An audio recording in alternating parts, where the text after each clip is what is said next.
নিচে জমিনের উপরে কারো দ্বারাই সম্ভব হবে না, হবে না, হবে না। ব্যক্তি যদি দাঁড়িয়ে পড়াকে বেদাত বলে, শিরক বলে মুতলাক ভাবে, তাহলে ওই ব্যক্তি আর মুসলমান নয়, সঙ্গে সঙ্গে কাফির হয়ে যাবে, সঙ্গে সঙ্গে কাফির হয়ে যাবে। কোন ব্যক্তি যদি বলে যে দাঁড়িয়ে পড়ে না বসে পড়ো, তো আগে আপনি বলবেন আচ্ছা বসে পড়তে হবে, একটা হাদিস দেখাও, বসে পড়তে হবে একটি হাদিস দেখাও। যদি দেখাতে পারো সারা তাহলে একদিন হাজির কথা বলে রাতটা কি বলে রমজান মাসে একদিন আমার সন্তান দিবালোকে খেতে ছিল, ওই রমজান মাসের রোজার সম্মান ক্ষেত্রে আমার সন্তানকে একটি থাপ্পড় মেরেছিলাম। এই কারণে আল্লাহ আমাকে তৌফিক দিয়েছিলেন মরার পূর্বে কালিমায়ে শাহাদাত আশহাদু আল্লা ইলাহা ইল্লাল্লাহ ওয়া আশহাদু আন্না মুহাম্মাদান আবদুহু ওয়া রাসূলুহু পড়ে আমার ইন্তেকাল হয়েছিল।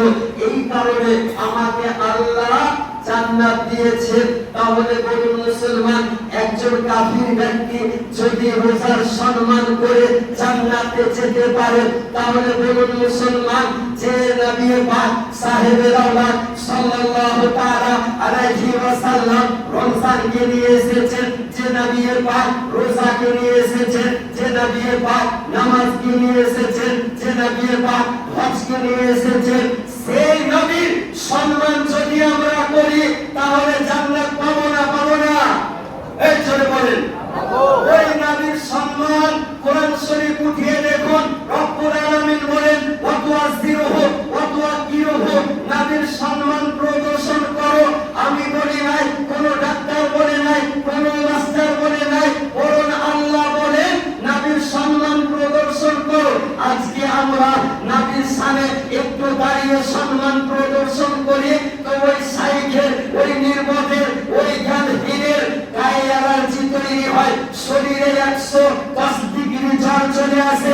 আজকে নবীর সম্মান দেখতে পারে না, আজকে নবীর ইজ্জত দেখতে পারে না, আজকে নবীর মর্যাদা দেখতে পারে না।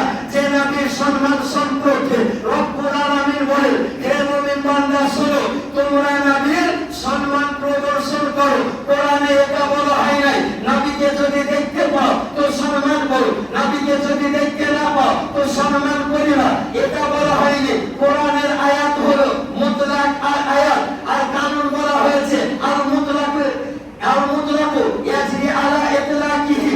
যদি নবীকে দেখতে পাও তবুও সম্মান করো, না দেখতে পাও তবুও সম্মান করো। আজকে সোসানি মসজিদে যদি থাকো তাও নবীর সম্মান করো, আজকে বাংলাদেশের ঢাকিতে যদি থাকো তাও নবীর সম্মান করো, পাকিস্তানে যদি থাকো নবীর সম্মান করো, আকাশে যদি চলে যাও নবীর সম্মান করো। এক কথায় কসম খোদা, পৃথিবীর যেখানে বসবাস করো না করো, নবীর সম্মান করো। চলে হবে না? আজকে যারা বলে যে নবীর সম্মান তারা করেছে যারা নবীকে দেখতে পেয়েছে। আচ্ছা কোরআনে লেখা আছে যে নবীকে দেখো তারপর সম্মান করো, মানে আমার বাপ যদি হয় তো মারা যদি যায় তাহলে আমার বাপের সম্মান করতে হবে না, নাকি গো?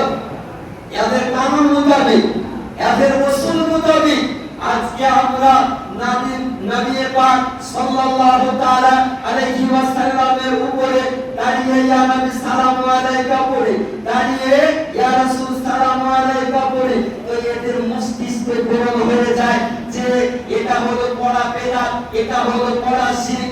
আজকে সোসানি জুম্মা মসজিদের সামনে দায়িত্বশীলতার সঙ্গে চ্যালেঞ্জ করছি, কোন মা এই পৃথিবীতে এইরকম সন্তানের জন্ম দিতে পারেনি দাঁড়িয়ে সালাম পড়াকে। আরেকটু জোরে বলে, একজন কাফের নামাজ পড়েনি, রোজা রাখেনি, হজ করেনি, যাকাত প্রদান করেনি, দরুদ ও সালাম পড়েনি, কালিমা পড়েনি, আর জান্নাতে